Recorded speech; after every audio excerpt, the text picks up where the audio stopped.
Chapitre 91. La femme voilée à la belle eau. La journée est tellement affreuse qu'il n'y a aucun pèlerin. Il pleut à verse, et la cour est devenue une mare où flottent des feuilles sèches, venues on ne sait d'où, et amenées par le vent qui siffle et secoue portes et fenêtres. La cuisine est plus obscure que jamais, car pour empêcher la pluie d'entrer, on doit tout juste l'entr'ouvrir. La fumée fait pleurer et tousser, car le vent la refoule à l'intérieur. Pierre dit sentencieusement « Salomon avait raison, il y a 3 choses qui chassent l'homme de chez lui. La femme querelleuse, celle-là, je l'ai laissée à Capharnaüm avec ses congénères, la cheminée qui fume et le toit qui laisse passer la pluie. Ces 2 dernières choses, nous les avons, mais demain je vais penser à cette cheminée. Je vais sur le toit, et toi, et toi, et toi, Jacques, Jean et André, venez avec moi. Avec des ardoises, nous ferons une hausse et un toit au faîte. Et où vas-tu trouver des ardoises demande Thomas. Sur le hangar. S'il pleut là, ce n'est pas la fin du monde. Mais ici, ça te peine que tes plats ne soient plus décorés par des larmes fuligineuses? Thomas répond « Figure-toi, si tu pouvais réussir, regarde comme je suis barbouillé, ça me pleut sur la tête quand je suis auprès du feu. » Jean dit en riant « Tu parais un monstre d'Égypte !» Et en fait, Thomas a de bizarres virgules noires sur son visage plein et débonnaire. Il est le premier à en rire, toujours gai, et Jésus rit aussi, car juste au moment où il parle, une nouvelle goutte chargée de suie lui tombe dessus et noircit le bout du nez. « Toi qui t'y connais pour le temps, qu'en dis-tu? Ça va durer longtemps comme ça ?» demanda Pierre l'Iscariote, qui est tout changé depuis quelques jours. « Maintenant, je peux te le dire. Je m'en vais faire l'astrologue, dit Pierre. Il va à la porte, l'entr'ouvre un peu, passe à l'extérieur la tête et une main. Puis il annonce « Vent faible du midi, chaleur et brouillard, il y a peu de… » Pierre se tait, puis il rentre doucement, laisse la porte entr'ouverte et guette. « Qu'y a-t-il » demandent 3 ou 4. Mais de la main, Pierre fait un signe de se taire. Il regarde, puis il murmure. « C'est cette femme. Elle a bu de l'eau du puits et elle a pris un fagot resté dans la cour. Elle est trempée. Elle n'a sûrement pas chaud. Elle s'en va. Je la suis. Je veux voir. » Il sort sans bruit. Thomas demande. « Mais où peut-elle rester pour être toujours près d'ici ?» Matthieu dit. « Et rester ici par ce temps. » « Elle va certainement au pays parce qu'avant-hier elle a acheté du pain, dit Barthélemy. « Elle a une belle constance pour rester ainsi voilée, dit Jacques d'Alphée.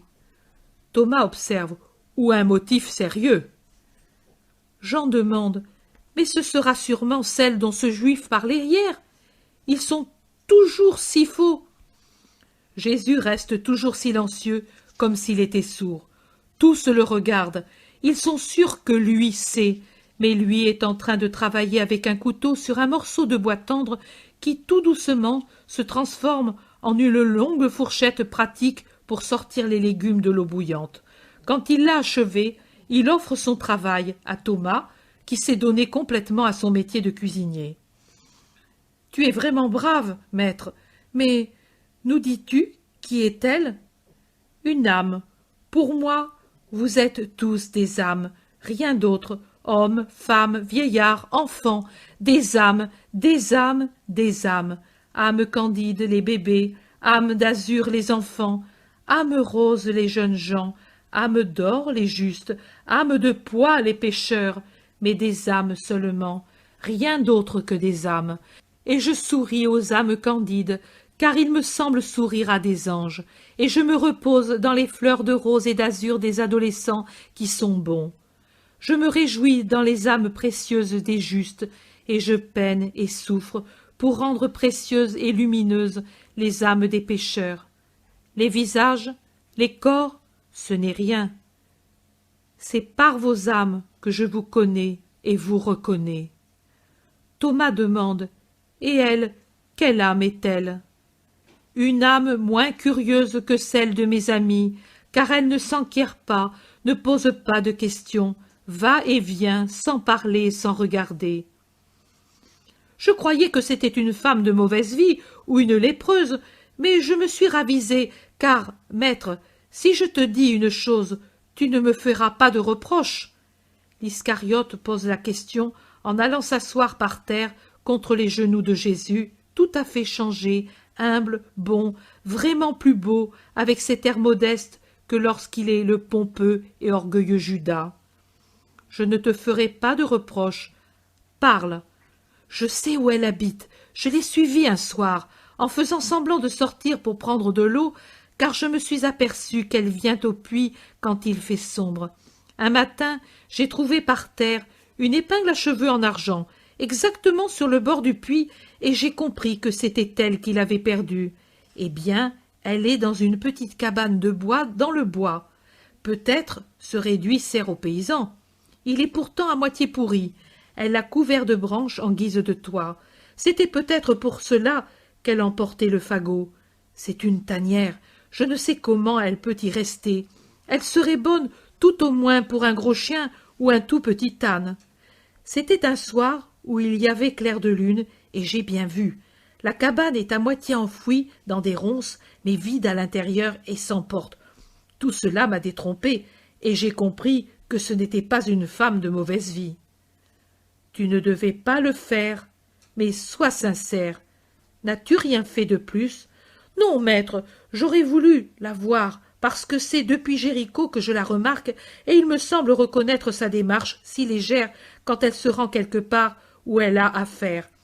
Sa personne aussi doit être souple et belle. Oui, on le devine malgré tous ses vêtements. Mais je n'ai pas osé l'observer pendant qu'elle se couchait sur la terre. Peut-être elle a quitté son voile, mais je l'ai respectée. Jésus le regarde fixement, fixement, et puis il dit « Et tu en as souffert, mais tu as dit la vérité, et moi je te dis que je suis content de toi. Une autre fois, cela te coûtera encore moins d'être bon. En tout, c'est de faire le premier pas. Bravo, Judas !» Et il le caresse. Pierre rentre. « Mais maître, cette femme est folle. Mais sais-tu où elle est? Presque sur la rive du fleuve, dans une bicoque de bois sous un buisson. Il a peut-être servi autrefois à un pêcheur ou à un bûcheron. Qui sait? Je n'aurais jamais pensé que dans cet endroit humide, dans un fossé, au milieu d'un amas de ronces, il y avait une pauvre femme. Et je lui ai dit « Parle et sois sincère. Es-tu lépreuse ?» Elle m'a répondu dans un souffle « Non. »« Jure-le, ai-je dit. » Et elle a dit « Je le jure. » Fais attention, que si tu l'es et que tu ne le dis pas, si tu viens près de la maison et je viens à savoir que tu es impure, je te fais lapider. Mais si tu es poursuivie, si tu es voleuse ou meurtrière, et que tu restes ici par peur de nous, ne crains aucun mal. Mais maintenant, sors de là. Tu ne vois pas que tu es dans l'eau? As-tu faim? As-tu froid? Tu trembles. Je suis âgée, tu le vois. Je ne te fais pas la cour. Âgée et honnête. Écoute-moi donc.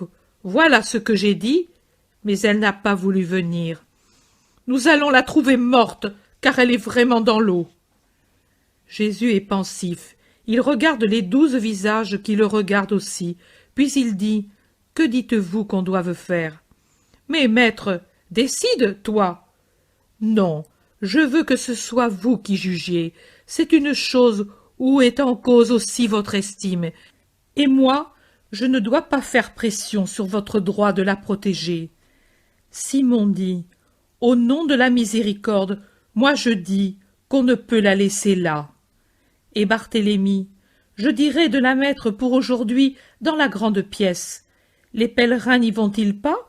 Elle peut y aller, elle aussi. » André commente « C'est enfin une créature comme toutes les autres, enfin. » Matthieu observe « Et puis aujourd'hui, il ne vient personne, par conséquent. » Jude Thaddée dit « Je proposerai de l'abriter pour aujourd'hui et d'en parler demain au régisseur. C'est un brave homme. » Pierre s'exclame « Tu as raison, bravo! Et il a tant d'étables vides. Une étable, c'est toujours un palais royal, en comparaison de cette barquette défoncée. » Thomas dit en l'encourageant « Va le lui dire alors. Les jeunes n'ont pas encore parlé, observe Jésus. Pour moi, tout est bien de ce que tu fais, dit le cousin Jacques, et l'autre Jacques avec son frère. Nous sommes d'accord. Philippe dit, je pense seulement au cas malheureux où quelques pharisiens en seraient informés. Oh, même si nous partions dans les nuages, dit Judas de Cariote, crois-tu qu'il ne nous accuserait pas? Il n'accuse pas Dieu parce qu'il est loin, mais s'il pouvait l'avoir tout près comme à Abraham, Jacob et Moïse, il lui ferait des reproches, qui est exempt de faute pour eux. Jésus commande, alors, allez lui dire de venir s'abriter dans le logement des pèlerins. Va, toi, Pierre, avec Simon et Barthélemy, vous êtes âgés et ferez moins d'impression à la femme, et dites-lui que nous lui donnerons une nourriture chaude et un vêtement sec. C'est celui qu'a laissé Isaac. Vous voyez que tout sert, même un vêtement de femme donné à un homme. Les jeunes rient parce que, à propos de l'habit en question, il doit y avoir eu quelque amusante plaisanterie. Les trois âgés vont et reviennent peu de temps après. Elle ne voulait pas, mais elle a fini par venir. Nous lui avons juré que nous ne la dérangerions jamais. Maintenant, je lui porte de la paille et le vêtement. Donne-moi des légumes et un pain. Elle n'a même pas mangé aujourd'hui. En fait, qui va en tourner avec ce déluge? Le brave Pierre part avec ses trésors. Et maintenant, dit Jésus, un ordre pour tous. On ne va pas à son logement pour aucun motif. Demain, nous pourvoirons.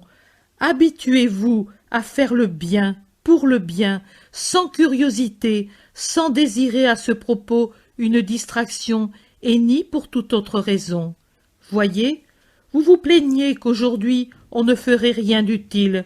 Nous avons aimé le prochain, et qu'est-ce que nous pouvions faire de plus grand? Si c'est une malheureuse, et cela est certain, notre aide ne peut-elle lui donner un réconfort, une chaleur, une protection bien plus profonde que ce peu de nourriture, ce pauvre vêtement, ce toit sûr que nous lui avons procuré? Si c'est une coupable, une pécheresse, une créature qui cherche Dieu, notre amour ne sera-t-il pas le plus bel enseignement, la parole la plus puissante, l'indication la plus nette pour la mettre sur le chemin de Dieu? Pierre entre tout doucement et écoute son maître.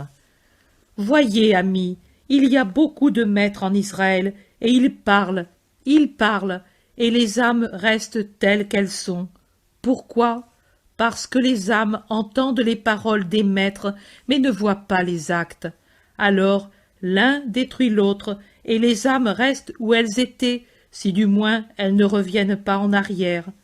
Mais quand un maître fait ce qu'il dit, et agit saintement en toutes ses actions, même s'il ne fait que des actions matérielles comme celle de donner un pain, un habit, un logement à la chair souffrante du prochain, il arrive à faire avancer les âmes et à les faire arriver à Dieu, parce que ce sont ses propres actions qui disent aux frères « Il y a un Dieu, et Dieu est ici. » Ô l'amour, je vous dis que celui qui aime se sauve lui-même et sauve les autres. Tu dis bien, maître, cette femme m'a dit « Béni soit le Sauveur et celui qui l'a envoyé, et vous tous avec lui. » Elle a voulu me baiser les pieds, à moi, pauvre homme, et elle pleurait derrière son voile épais. Mais espérons maintenant qu'il n'arrive pas quelque engoulevent de Jérusalem, sinon, qui leur échappera? Notre conscience nous sauve du jugement de notre Père. Cela suffit, dit Jésus, et il s'assied à table après avoir béni et offert la nourriture. Tout prend fin. Chapitre 92. Jésus à la belle eau sanctifie les fêtes. Le temps est moins mauvais, bien qu'il pleuve encore un peu, et les gens peuvent venir trouver le maître. Jésus écoute à part 2 ou 3 personnes qui ont des choses importantes à lui dire et qui, après cela, regagnent leur place, plus tranquilles. Il bénit aussi un petit enfant qui souffre de fractures depuis le haut des jambes et qu'aucun médecin ne veut soigner, disant que c'est inutile, la fracture s'étend tout en haut jusque vers l'épine dorsale. C'est ce que dit la mère, tout en larmes, et elle explique. Il courait avec sa petite sœur dans la rue du pays. Un Hérodien est arrivé au galop avec son char et l'a renversé dessous. J'ai cru qu'il était mort, mais c'est pire, tu le vois. Je l'allonge sur cette planche, car il n'y a rien d'autre à faire. Et il souffre, car l'os perce. Mais ensuite, quand l'os ne percera plus, il souffrira, car il ne pourra que rester allongé sur le dos. « Tu as grand mal ?» demande avec compassion Jésus à l'enfant qui pleure. « Oui. »« Où ?»« Ici et là. » Et il touche de sa main hésitante les deux os iliaques. « Et puis, ici et là. » Et il touche les reins et les épaules. « Elle est dure, la planche, et je veux bouger, moi. » Et il pleure désespéré. « Veux-tu venir dans mes bras, à moi? Y viens-tu? Je t'emmène là-haut. Tu vas voir tout le monde pendant que je parle. »« Oh oui !» Son oui est plein de désir. Le pauvre petit tend ses bras suppliants. « Viens alors. »« Mais il ne peut pas, maître, c'est impossible, il a trop mal. Je ne peux même pas le bouger pour le laver. »« Je ne lui ferai pas de mal. Le médecin, c'est le médecin. Mais moi, je suis moi. Pourquoi es-tu venu? »« Parce que tu es le Messie, » répond la femme qui pâlit et rougit, prise entre l'espérance et le désespoir. « Et alors? Viens, petit. » Jésus passe un bras sous ses jambes inertes, l'autre bras sous les petites épaules. Il prend le bambin et lui demande « Est-ce que je te fais mal? Non? Alors dis adieu à la maman et partons. » Et à travers la foule qui s'ouvre, il s'en va avec son fardeau. Il va jusqu'au fond, sur l'espèce d'estrade qu'on lui a faite pour que tout le monde le voie, même de la cour. Il se fait donner un petit banc et s'y assied. Il installe le bambin sur ses genoux et lui demande « Ça te plaît? Maintenant, tiens-toi tranquille et écoute toi aussi. » Et il commence à parler. Il ne fait les gestes que d'une seule main, la droite, car de la gauche, il soutient l'enfant qui regarde les gens, heureux de voir quelque chose, et sourit à sa maman, qui est là-bas, au fond, le cœur palpitant d'espérance. Il joue avec le cordon du vêtement de Jésus et aussi avec la barbe soyeuse et blonde du maître et même avec une mèche de ses longs cheveux. Il est dit « Travaille d'un travail honnête, et le 7e jour, consacre-le au Seigneur et à ton esprit. » C'est cela que dit le commandement du repos sabbatique. L'homme n'est pas plus que Dieu, et Dieu aussi a fait la création en 6 jours, et le 7e s'est reposé. Comment alors l'homme se permet-il de ne pas imiter le Père et de ne pas obéir à son commandement? Est-ce un ordre inintelligent? Non. En vérité, c'est un commandement salutaire, que ce soit dans l'ordre physique ou dans l'ordre moral ou dans le spirituel.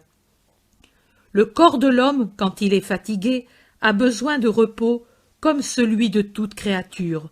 Il repose aussi, et nous le laissons reposer, pour ne pas le perdre, le bœuf qui laboure les champs, l'âne qui nous porte, la brebis qui a mis bas son agneau et nous donne le lait. Elle repose aussi, et nous la laissons reposer, la terre du champ, dans les mois où elle n'est pas ensemencée, elle se nourrit et se sature des sels qui lui tombent du ciel ou remontent du sol. Il se repose bien, et même sans nous demander notre avis, les animaux et les plantes qui obéissent aux lois éternelles d'une sage reproduction. Pourquoi alors l'homme ne veut-il pas imiter le Créateur qui s'est reposé le 7e jour, et les créatures inférieures, végétaux ou animaux, qui sans avoir eu qu'un ordre à leur instinct, savent s'y conformer et lui obéir? Le commandement est aussi utile à l'ordre moral qu'à l'ordre physique. Pendant 6 jours, l'homme a été occupé par tous et par tout. Pris comme le fil dans le mécanisme du métier à tisser, il est allé, en haut, en bas, sans jamais pouvoir dire « Maintenant je m'occupe de moi-même et de ceux qui me sont les plus chers. Je suis le père, et aujourd'hui pour moi, les fils existent. Je suis l'époux, et aujourd'hui je me consacre à l'épouse. Je suis le frère, et je jouis de mes frères. Je suis le fils et je donne mes soins à mes parents âgés. C'est un ordre spirituel. Le travail est saint, plus saint l'amour, très saint Dieu. Et alors souviens-toi de donner au moins un jour sur 7 à notre bon et saint Père qui nous a donné la vie et nous la conserve. Pourquoi le traiter moins bien qu'un père, que des fils, que des frères, qu'une épouse, que notre propre corps? Que le jour du Seigneur lui appartienne. Oh, quelle douceur que de se retrouver après le travail du jour, le soir au foyer plein d'affection. Quelle douceur que de le retrouver après un long voyage. Et pourquoi ne pas se retrouver après 6 jours de travail dans la maison du Père? Pourquoi ne pas être comme un fils qui revient d'un voyage de 6 jours et qui dit « Voici que je viens passer mon jour de repos avec toi » Mais maintenant, écoutez, j'ai dit « travail d'un travail honnête ». Vous savez que notre loi commande l'amour du prochain. L'honnêteté du travail fait partie de l'amour du prochain. Celui qui est honnête dans son travail ne vole pas dans le commerce, ne frustre pas l'ouvrier de son salaire, ne le frustre pas malhonnêtement. Il se rappelle que le serviteur et l'ouvrier ont une chair et une âme semblables à la sienne. Il ne les traite pas comme des pierres inertes que l'on peut briser et frapper avec le pied ou le fer. Celui qui n'agit pas ainsi n'aime pas son prochain et pèche donc aux yeux de Dieu. Son gain est maudit, même s'il en tire une obole pour le temple. Oh, quelle offrande menteuse! Et comment peut-on oser la mettre au pied de l'autel quand elle ruisselle des larmes et du sang de l'inférieur frustré, ou qu'elle s'appelle larcin, c'est-à-dire trahison à l'égard du prochain, car le voleur est un traître pour son prochain? Ce n'est pas, croyez-le, sanctifier une fête que de ne pas s'en servir pour s'examiner soi-même et s'employer à devenir meilleur, que de ne pas réparer les péchés commis pendant les 6 jours. Jésus continue. Voici ce qu'est la sanctification d'une fête. Ce n'est pas un acte tout extérieur et qui ne change pas d'un iota votre façon de penser. Dieu veut des œuvres vivantes et non pas des simulacres d'œuvres. C'est un simulacre l'obéissance fausse à sa loi. C'est un simulacre la sanctification mensongère du sabbat, c'est-à-dire le repos qu'on observe pour manifester aux yeux des hommes qu'on obéit aux commandements, mais en consumant ses heures de loisir dans le vice, dans la luxure, dans la ripaille, en réfléchissant à la manière de frustrer le prochain et de lui nuire pendant la semaine suivante. C'est un simulacre, la sanctification du sabbat, c'est-à-dire le repos matériel que n'accompagne pas le travail intime, spirituel, sanctifiant d'un sincère examen de soi-même, d'un humble aveu de sa propre misère, d'une sérieuse résolution de mieux agir la semaine suivante. Vous direz, et si ensuite on retombe dans le péché? Mais que diriez-vous d'un enfant qui, étant tombé, ne voudrait plus faire un pas pour ne pas s'exposer à une chute? Que c'est un sot, qu'il ne doit pas avoir honte d'avoir une démarche mal assurée, puis que nous sommes tous passés par là quand nous étions petits, et que ce n'est pas pour cela que notre Père ne nous en a pas moins aimés. Qui ne se souvient comment nos chutes ont fait tomber sur nous une pluie de baisers maternels et de caresses de notre Père? C'est la même chose que fait notre très doux Père qui est dans les cieux. Il se penche sur son petit tombé par terre et qui pleure. Il lui dit « Ne pleure pas, je te relève, tu feras plus attention une autre fois. Maintenant, viens dans mes bras, là, tout ton mal disparaîtra, et tu en sortiras fortifié, guéri, heureux. C'est cela que dit notre Père qui est dans les cieux. C'est cela que je vous dis, moi. Si vous arrivez à avoir foi dans le Père, tout vous réussira. Une foi, mais faites attention, comme celle d'un tout petit. Le tout petit croit tout possible. Il ne se demande pas Comment un fait peut se produire? Il n'en mesure pas sa profondeur. Il croit en celui qui lui inspire confiance et fait ce qu'il lui dit. Soyez comme des tout-petits auprès du Très-Haut, comme il les aime, ces petits anges égarés sur notre terre et qui en font la beauté. Il aime également les âmes qui se font simples, bonnes, pures comme un tout-petit. Voulez-vous voir la foi d'un tout-petit pour apprendre à avoir la foi? Regardez bien. Vous avez eu tous compassion pour ce tout-petit que je tiens sur ma poitrine. Contrairement à ce que disaient les médecins et la maman, il n'a pas pleuré quand je l'ai assis sur mon sein.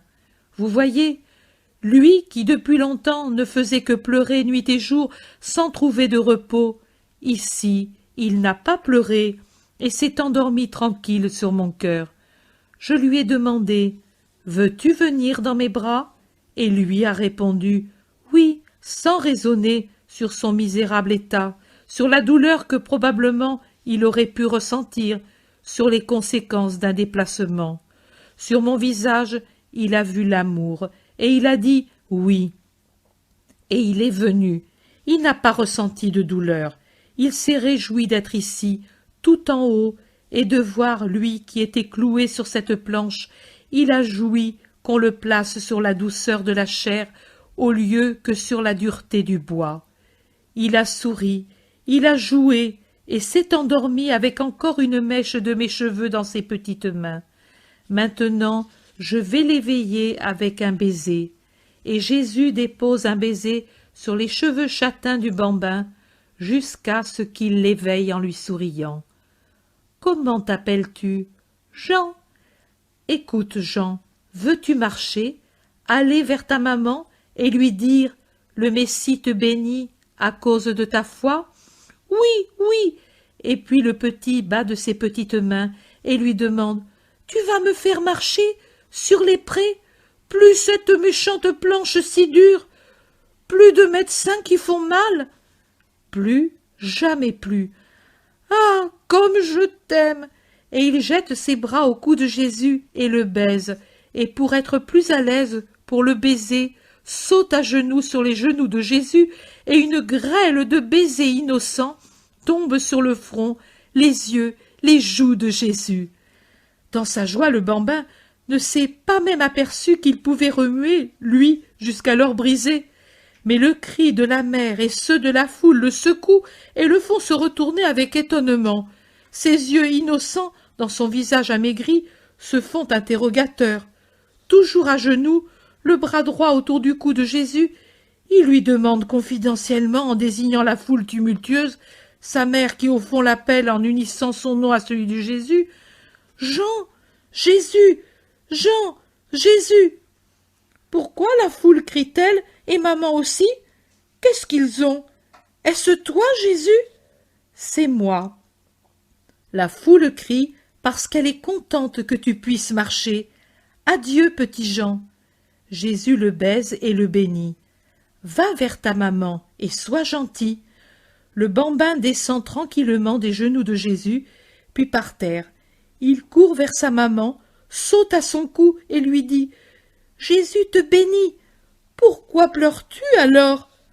Quand les gens sont un peu silencieux, Jésus dit d'une voix de tonnerre « Faites comme le petit Jean, vous qui tombez dans le péché, et vous vous blessez.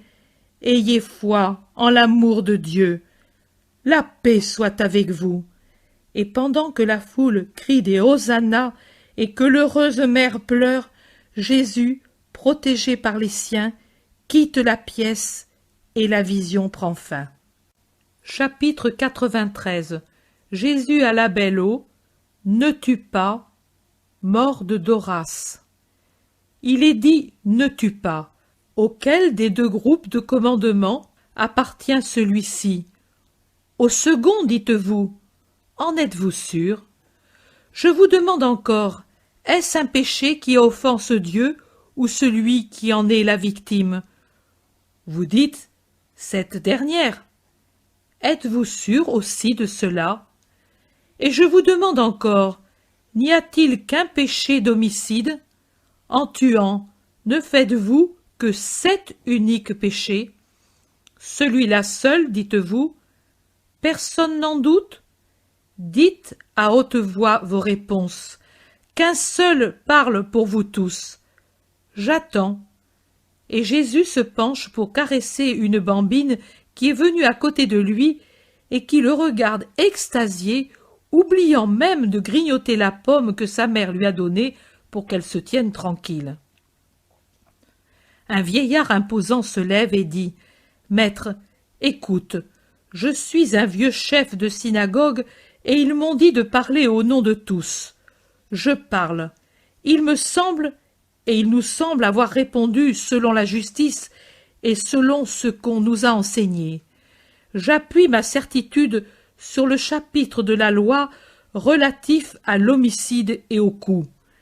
Mais toi, tu sais pourquoi nous sommes venus, pour que tu nous enseignes, car nous reconnaissons en toi la sagesse et la vérité. Si donc je me trompe, éclaire mes ténèbres, pour que le vieux serviteur aille vers son roi revêtu de lumière, et rend aussi ce service à ceux-ci qui sont de mon troupeau et qui sont venus avec leurs bergers boire à la fontaine de vie. Et avant de s'asseoir, il s'incline avec le plus grand respect. Qui es-tu, Père? Cléophas d'Emmaüs, ton serviteur. Pas le mien, mais de celui qui m'a envoyé, parce qu'on doit donner au Père toute préséance et tout amour au ciel, sur la terre et dans les cœurs. Et le premier à lui donner cet honneur, c'est son Verbe qui prend et offre, sur une table sans défaut, les cœurs des bons, comme fait le prêtre avec les pains de proposition. Mais écoute, Cléophas, pour aller à Dieu tout illuminé selon ton saint désir. Pour mesurer la culpabilité, il faut penser aux circonstances qui précèdent, préparent, justifient, expliquent la faute elle-même. Qui ai-je frappé? Qu'est-ce que j'ai frappé? Où ai-je frappé? Avec quels moyens ai-je frappé? Pourquoi ai-je frappé? Comment ai-je frappé? Quand ai-je frappé? C'est ce que doit se demander avant de se présenter à Dieu pour lui demander pardon, celui qui a tué. Qui ai-je frappé? Un homme, je dis un homme, mais je ne pense pas et je ne considère pas s'il est riche ou s'il est pauvre, s'il est libre ou s'il est esclave. Pour moi, il n'existe pas d'esclave ou de puissant. Il s'agit des hommes créés par un être unique, par conséquent tous égaux. En fait, devant la majesté de Dieu, même le plus puissant monarque de la terre n'est que poussière. Et à ses yeux et aux miens, il n'existe qu'un seul esclavage, celui du péché, et donc sous la domination de Satan. La loi antique distingue les hommes libres des esclaves et se livre à des considérations subtiles selon que la mort a été immédiate ou qu'il y a eu un jour ou deux de survie, et de même, si la femme enceinte est morte du coup, ou si la mort n'a atteint que le fruit de ses entrailles. Mais tout cela a été dit lorsque la lumière de la perfection était encore bien lointaine. Maintenant, elle est parmi vous, et vous dit, quiconque frappe mortellement un de ses semblables pêche, et il ne pêche pas seulement à l'égard de l'homme, mais aussi contre Dieu. Qu'est-ce que l'homme? L'homme est la créature souveraine que Dieu a créée pour être le roi de la création. Il l'a créée à son image et à sa ressemblance, en lui donnant la ressemblance pour l'esprit et en tirant son image de l'image parfaite de sa pensée parfaite. Regardez dans l'air, sur la terre et dans les eaux. Y voyez-vous peut-être un animal ou une plante qui, si beau qu'il soit, égale l'homme? L'animal court, mange, boit, dort, engendre, travaille, chante, vole, rampe, grimpe, mais il n'a pas la parole. L'homme aussi sait courir et sauter, et dans le saut, il est si agile qu'il rivalise avec l'oiseau. Il sait nager, et il est si rapide à la nage qu'on dirait un poisson. Il sait ramper, et paraît un reptile. Il sait grimper, et semble un singe. Il sait chanter, et paraît un oiseau. Il sait engendrer, et se reproduire. Mais en plus, il sait parler. Et ne dites pas tout animal a son langage. Oui, l'un mugit, l'autre bêle, un autre braie, un autre encore gazouille, un dernier exécute des trilles. Mais du premier bœuf au dernier, ce sera toujours le même et unique mugissement, et ainsi le mouton bêlera jusqu'à la fin du monde, et l'âne braiera comme le fit le premier âne. Le passereau dira toujours son court gazouillement, pendant que l'alouette et le rossignol diront le même hymne, au soleil la première, à la nuit étoilée le second. Même au dernier jour de la terre, ils salueront, comme à son premier jour et à sa première nuit. L'homme, au contraire, parce qu'il n'a pas seulement une luette et une langue, mais un ensemble complexe de nerfs dont le centre est au cerveau, siège de l'intelligence, sait saisir des sensations nouvelles, en faire l'objet de ses réflexions et leur donner un nom. Adam appela chien son ami, et lion celui qui lui parut plus ressemblant, avec son épaisse crinière toute hérissée au-dessus de son visage à peine barbu. Il appela brebis l'aniel qui le saluait doucement, et donna le nom d'oiseau à cette fleur empennée qui volait comme le papillon, mais qui émettait un doux chant que le papillon ne possède pas. Et puis, au cours des siècles, voilà que les descendants d'Adam créèrent toujours de nouveaux noms au fur et à mesure qu'ils connurent les œuvres de Dieu dans les créatures, ou à mesure qu'avec l'étincelle divine qui est en l'homme, ils n'engendrèrent pas seulement des enfants, mais créèrent aussi des objets utiles ou nuisibles à leurs enfants eux-mêmes, selon qu'ils étaient avec Dieu ou contre Dieu. Ils sont avec Dieu ceux qui créent et produisent de bonnes choses. Ils sont contre Dieu ceux qui créent des choses mauvaises qui nuisent au prochain. Dieu venge ses enfants torturés par le mauvais génie humain. L'homme est donc la créature bien-aimée de Dieu. Même si maintenant il est coupable, c'est toujours la créature qui lui est la plus chère. Ce qui en témoigne, c'est qu'il a envoyé son Verbe lui-même, non pas un ange, non pas un archange, non pas un chérubin, ni un séraphin, mais son Verbe, en le revêtant de la chair humaine pour sauver l'homme. Il n'a pas estimé indigne ce vêtement pour rendre passible en vue de la souffrance expiatrice celui qui, étant comme lui un très pur esprit, n'aurait pu, en tant que tel, souffrir et expier la faute de l'homme. Le Père m'a dit, « Tu seras homme, l'homme. » J'en avais fait un parfait comme tout ce que je fais. Je lui avais destiné une douce vie, une très douce dormition et un bienheureux réveil, un très heureux et éternel séjour dans mon céleste paradis. Mais tu le sais, en ce paradis ne peut entrer ce qui est souillé, car en ce lieu, moi, nous, Dieu un et trine, nous avons notre trône, et en sa présence ne peut se trouver que sainteté. Je suis celui qui suis. Ma divine nature, notre mystérieuse essence, ne peut être connue que par ceux qui sont sans tache. Maintenant, l'homme, en Adam et par Adam, est souillé. Va, purifie-le, je le veux, tu seras désormais l'homme, le premier-né, car tu entreras le premier ici, avec ta chair mortelle, exempte du péché, avec l'âme exempte du péché d'origine. Ceux qui t'ont précédé sur la terre et ceux qui te suivront auront la vie par ta mort de Rédempteur.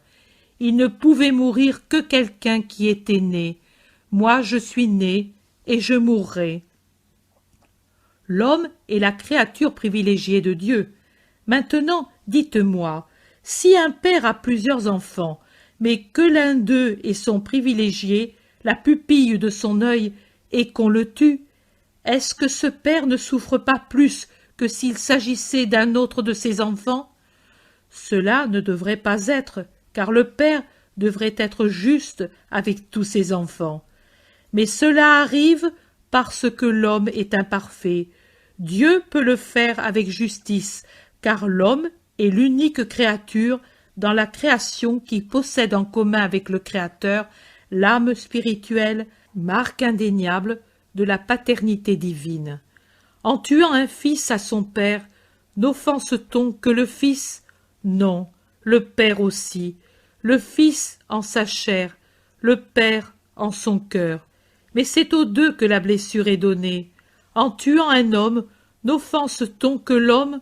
Non, Dieu aussi. L'homme dans sa chair, Dieu dans son droit, car la vie et la mort, c'est par lui seulement qu'elles doivent être données et enlevées. Tuer, c'est faire violence à Dieu et à l'homme. Tuer, c'est faire irruption dans le domaine de Dieu. Tuer, c'est manquer au précepte de l'amour. Il n'aime pas Dieu celui qui tue, car il fait périr son travail, un homme. Le meurtrier n'aime pas le prochain, car il lui enlève ce qu'il veut pour lui-même, la vie. Et voilà que j'ai répondu aux deux premières questions. Où ai-je tué? On peut tuer sur le chemin, dans la maison de la victime, ou en l'attirant dans la sienne. On peut frapper l'un ou l'autre organe en produisant une souffrance plus grave et en commettant même deux homicides à la fois si on frappe la femme chargée du fruit de son sein. On peut frapper dans la rue sans en avoir l'intention.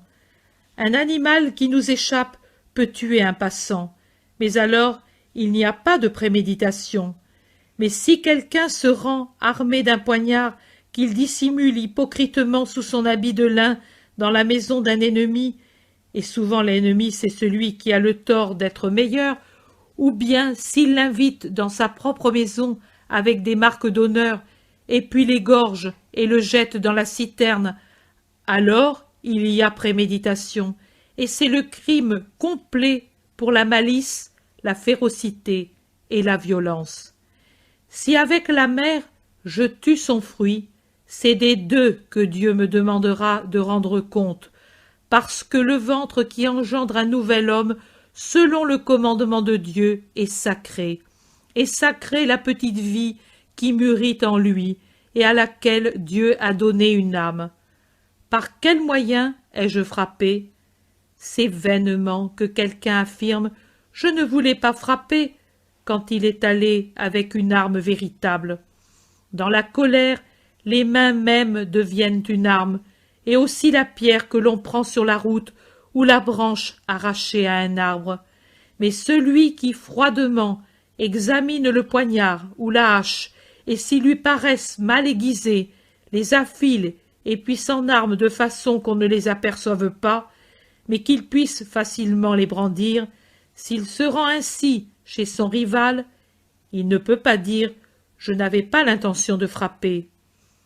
Celui qui prépare un poison en cueillant des herbes ou des fruits toxiques pour en faire une poudre ou une boisson, et puis les offre à sa victime comme si c'était des épices ou une boisson fermentée, ne peut certainement pas dire « je ne voulais pas tuer ». Et maintenant, écoutez, vous, femmes silencieuses, meurtrières, cachées et impunies de tant de vie, c'est tuer aussi que d'arracher un fruit qui croît en votre sein parce qu'il est d'une provenance coupable ou qu'il n'était pas désiré, n'étant qu'un poids inutile en vos flancs et indésirable pour votre richesse. Il n'y a qu'une façon d'éviter ce poids, c'est de rester chaste. N'unissez pas l'homicide à la luxure, à la violence et à la désobéissance, et ne croyez pas que Dieu ne voit pas ce que l'homme n'a pas vu. Dieu voit tout et se souvient de tout. Souvenez-vous-en, vous aussi. Pourquoi ai-je frappé? Oh, il y a tant de raisons. le déséquilibre imprévu que crée en vous une émotion violente, celui de trouver la couche nuptiale profanée, ou le voleur surpris dans la maison, ou le dégoûtant qui viole votre propre fillette, ou le calcul froid et réfléchi de se débarrasser d'un témoin dangereux, de quelqu'un qui vous empêche d'arriver ou dont on convoite la situation ou la fortune. Il y a là tant de raisons. Si encore Dieu peut pardonner à celui qui, dans la fièvre de la douleur, devient assassin, il ne pardonne pas à celui qui le devient par ambition ou parce qu'il recherche l'estime des hommes. Agissez toujours avec droiture, et vous ne craindrez pas le regard ou la parole de quiconque. Contentez-vous de ce que vous avez, et vous ne convoiterez pas ce que possède autrui, au point de devenir assassin pour posséder ce qui appartient au prochain. Comment ai-je frappé? En m'acharnant avant et après le premier coup porté par l'émotion? Il arrive que l'homme n'a plus de frein. Satan le jette dans le crime comme le frondeur lance sa pierre. Mais que diriez-vous d'une pierre qui, après avoir atteint la cible, reviendrait à la fronde pour qu'on la lance de nouveau et qu'elle recommence à frapper? Vous diriez, elle est possédée par une force magique et infernale. Il en est ainsi de l'homme, qui après un premier coup en donne un second, un troisième, un dixième, sans que sa férocité s'apaise, car la colère tombe et l'on revient à la raison après le premier coup, lorsqu'il provient d'un motif qui peut se comprendre. Mais la férocité s'acharne d'autant plus que la victime a reçu plus de coups chez le véritable assassin. C'est un Satan qui n'a pas, qui ne peut avoir de pitié pour son frère parce qu'il est un Satan, c'est-à-dire la haine. Quand ai-je frappé? Du premier coup? Après que la victime soit tombée par terre? En simulant le pardon alors que la rancœur était toujours plus forte? J'ai attendu peut-être des années pour frapper, pour donner double douleur, en tuant le père, en la personne de ses enfants?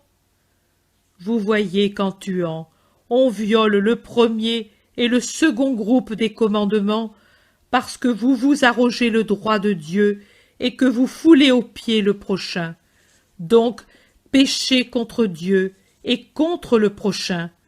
Vous ne faites pas seulement un péché d'homicide, mais vous faites un péché de colère, de violence, d'orgueil, de désobéissance, de sacrilège, et aussi de cupidité, si vous tuez pour vous emparer d'une place, d'une bourse. Mais j'y fais à peine allusion, et je vous l'expliquerai mieux un autre jour. On ne commet pas l'homicide uniquement avec l'arme et le poison, mais aussi par la calomnie. Méditez. Et j'ajoute encore, le maître qui frappe un esclave, en évitant par ruse qu'il ne lui meure entre les mains, est doublement coupable. L'esclave n'est pas l'argent du maître, c'est une âme qui appartient à son Dieu. Il est éternellement maudit, celui qui lui inflige un traitement qu'il n'appliquerait pas à son bœuf. Les yeux de Jésus lancent des éclairs et il tonne. Tous le regardent surpris, car auparavant il parlait avec calme. Maudit soit-il, la loi nouvelle abolit cette dureté. C'était encore justice lorsque dans le peuple d'Israël n'existaient pas ces hypocrites qui simulent la sainteté et s'ingénient seulement à tourner la loi de Dieu et l'exploiter à leur profit. Mais à présent, où dans tout Israël on est envahi par ces vipères qui se permettent de faire ce qu'on leur laisse passer, parce que ce sont eux les puissants misérables que Dieu regarde avec haine et dégoût. Moi je dis, cela n'est plus. Les esclaves tombent sur les sillons ou en tournant la meule. Ils tombent avec les os brisés et les nerfs mis à nu par les coups de fouet. Pour pouvoir les frapper, ils les accusent de crimes mensongers pour justifier leur propre sadisme satanique. On fait servir jusqu'au miracle de Dieu pour les accuser et avoir le droit de les frapper. Ni la puissance de Dieu, ni la sainteté de l'esclave ne convertit leur âme farouche. Elle ne peut être convertie. Le bien n'entre pas en ce qui est saturé par le mal. Mais Dieu voit et dit « ça suffit ». Trop nombreux sont les Caïns qui tuent les Abel. Et que croyez-vous, tombeaux immondes, dont l'extérieur est blanchi et recouvert des paroles de la loi, et à l'intérieur desquels Satan est devenu roi, où pullule le satanisme le plus rusé? Que croyez-vous? Qu'il n'y a eu d'Abel que le fils d'Adam, et que le Seigneur ne regarde avec bienveillance que ceux qui ne sont pas esclaves d'hommes, alors qu'il rejette loin de lui l'unique offrande que peut faire l'esclave, celle de son honnêteté assaisonnée de ses larmes? Non, en vérité je vous dis que chaque juste est un Abel, même s'il est chargé de chaînes, même s'il meurt sur le sillon ou ensanglanté par vos flagellations, et que ce sont des Caïns, tous ceux qui sont injustes et qui font des cadeaux à Dieu par orgueil, non pas pour lui rendre un culte vrai, mais ils font des cadeaux souillés par leurs péchés et tachés de sang. Profanateurs du miracle, profanateurs de l'homme, tueurs, sacrilèges, dehors, éloignez-vous de ma présence, assez, je dis assez, et je puis le dire car je suis la divine parole, expression de la pensée divine. Partez. Jésus, debout sur la pauvre estrade, effraye par sa majesté. Le bras tendu, il indique la porte de sortie. Ses yeux, comme des feux d'azur, semblent foudroyer les pécheurs présents. La bambine qui était à ses pieds se met à pleurer et court vers sa maman. Les disciples se regardent étonnés et cherchent à voir à qui s'adresse l'invective. La foule aussi se retourne, le regard interrogateur. Voilà que finalement le mystère s'explique. Au fond, hors de la porte, à moitié caché derrière un groupe de gens du peuple de grande taille, se montre Doras. Encore plus sec, jaune, ridé, tout nez et menton. Il a avec lui un serviteur qui l'aide à se déplacer, car il paraît à moitié accidenté. Et qui donc l'avait aperçu, là au milieu de la cour? Il ose parler de sa voix éraillée. « C'est à moi que tu parles? C'est pour moi ce que tu dis? » « Pour toi, oui, sors de ma maison. »« Je sors, mais bientôt nous ferons les comptes, n'en doute pas. » Bientôt, tout de suite, le Dieu du Sinaï, je te l'ai dit, t'attend. Toi aussi, malfaisant, qui as fait arriver sur moi le malheur et les animaux nuisibles de la terre, nous nous reverrons, et ce sera ma joie. Oui, et tu ne voudras pas me revoir, car moi je te jugerai. Ah, ah, ma laide! Il s'embrouille, murmure et tombe. Il est mort, crie le serviteur. Le maître est mort. Béni sois-tu, Messie, notre vengeur. Non, pas moi. Dieu, le Seigneur éternel. Que personne ne se souille, que le serviteur seul s'occupe de son maître, et soit bon pour son corps. Soyez bons, vous tous ses serviteurs. Ne vous réjouissez pas, par rancœur de sa mort, pour ne pas mériter une condamnation. Que Dieu et le juste Jonas soient toujours pour vous des amis, et moi avec eux. Adieu. Pierre demande. Mais il est mort par ta volonté? Non, mais le Père est entré en moi. C'est un mystère que tu ne peux comprendre. Sache seulement qu'il n'est pas permis de s'attaquer à Dieu. Lui se venge par lui-même. Mais ne pourrais-tu pas alors dire au Père de faire mourir tous ceux qui te haïssent? Tais-toi. Tu ne sais pas de quel esprit tu es. Je suis la miséricorde et non la vengeance. Le vieux maître de la synagogue s'approche. Maître, tu as répondu à toutes mes questions, et la lumière est en moi. Sois béni. Viens dans ma synagogue. Ne refuse pas ta parole à un pauvre vieillard. J'irai, va en paix, le Seigneur est avec toi. Tout prend fin pendant que la foule s'en va très lentement.